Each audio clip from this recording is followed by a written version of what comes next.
जी बिल्कुल, खैबर पुख्तूनख्वा असम्बली का इजलास जो है वो एक बार फिर हंगामाराई की नज़र हो गया है और इजलास शुरू होते ही अपोजिशन ने शदीद एहतजाज का जो सिलसिला है वो शुरू कर दिया है। अपोजिशन की जानिब से हथौड़ों के साथ डिस्क बजाकर और सीटियाँ बजाकर एहतजाज किया गया और असम्बली इजलास को चलने नहीं दिया गया। मेरे साथ इस वक्त पाकिस्तान पीपल्स पार्टी से ताल्लुक़ रखने वाली रुकन सूबाई असम्बली लिकत और अगज़ई साहिबा मौजूद है। आइए उनसे इस हवाले से बात करते हैं। जी आप मुझे बताइए, हुकूमत तो कह रही है कि हम अपोजिशन के साथ मुज़ाकरात के लिए तैयार है, तो आप लोग फिर क्यों ये इजलास चलने नहीं दे रहे?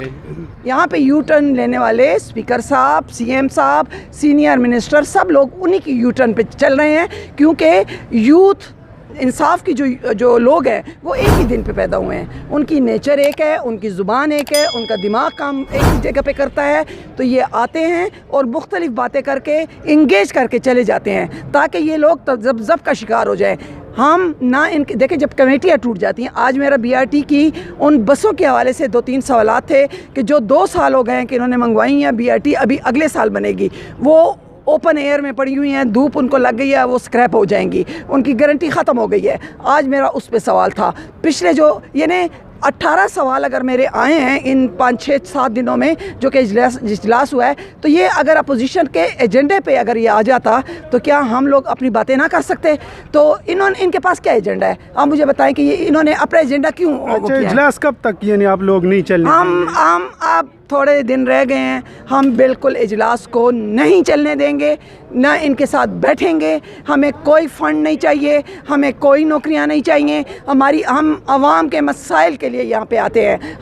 हम अपने वसाइल की तकसीम इन्होंने गैर मुनसिफाना अपने लोगों को 50-50 करोड़ रुपए दिए हैं, हमें कहते हैं 3.5 करोड़ रुपया ले लो। भाई क्या आपके बाप का माल है? ये आपके बाप का माल है कि जो आप कहते हैं कि अपोजिशन को इतना देंगे और सरकारी लोगों को इतना देंगे? ये आप अपने बाप के घर से नहीं लेकर आए हैं।